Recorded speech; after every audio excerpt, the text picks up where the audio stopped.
So hey guys, welcome back to curious tax.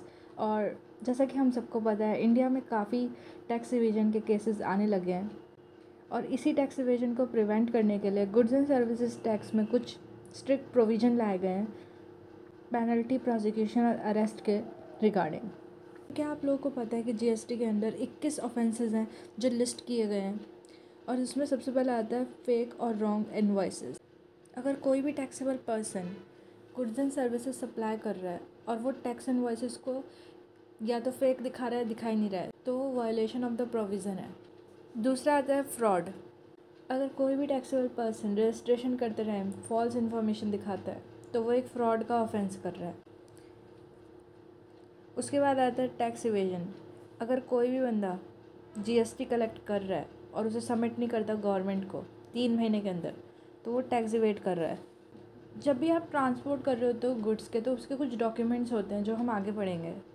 लेकिन अगर आप ट्रांसपोर्ट कर रहे हो गुड्स अब बिना किसी डॉक्यूमेंट के कर रहे हो, तो वो एक ऑफेंस है। अगर कोई भी टैक्सेबल पर्सन 21 ऑफेंसेस जो मैंने लिस्ट किए उनमें से किसी पर भी फ्रॉड करता है तो उसे 100% पेनल्टी पे करनी पड़ती है और मिनिमम जो उसके फ़ाइन लगता है वो लगता है 10,000 रुपये का।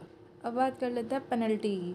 पेनल्टी 2 तरीके से लग सकती है। पहली है फॉर लेट फाइलिंग। अगर आप लेट फाइल करते हो तो आपको 100 रुपीज़ CGST पे भी देना होता है, SGST पे भी देना होता है, यानी कि 200 रुपीज़ पर डे और मैक्सिमम 5,000। और इसके ऊपर आपको इंटरेस्ट भी देना पड़ता है 18% का पर एनम।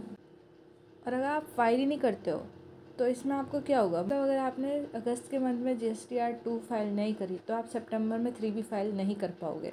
पर हाँ, मान लो आपका कोई ऐसा इंटेंशन नहीं था कि आपको फ्रॉड करना है, तो उस केस में आपकी पेनल्टी 10% लगती है टैक्सेबल अमाउंट के ऊपर। लेकिन अगर आपका इंटेंशन ही ये था कि हम फ्रॉड कर देंगे, टैक्स इवेड कर देंगे, डिपार्टमेंट की आंखों में धूल झोंक देंगे, तो आपको 100% पेनल्टी प्लस मिनिमम ऑफ ₹10,000 पे करने पड़ सकते हैं।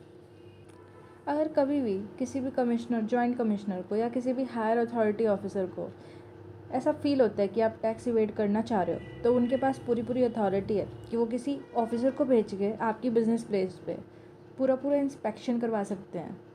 और अगर उस इंस्पेक्शन के दौरान उन्हें कोई भी डॉक्यूमेंट मिल जाता है आपके ख़िलाफ़, तो उनके पास पूरी अथॉरिटी होती है कि वो सीज़ कर सकें आपके गुड्स को, आपके बिज़नेस को। आपको भारी नुकसान हो ही सकता है उसकी वजह से।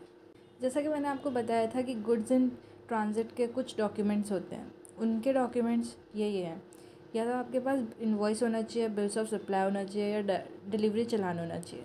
एक कॉपी होनी चाहिए ई-वे बिल की।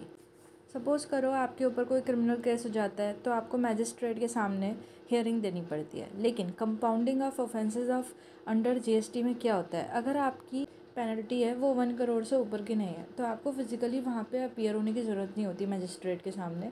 आपको डिस्चार्ज कर दिया जाता है जब आप कंपाउंडिंग फ़ी पे कर देते हो, पेनल्टी को पूरा कर देते हो।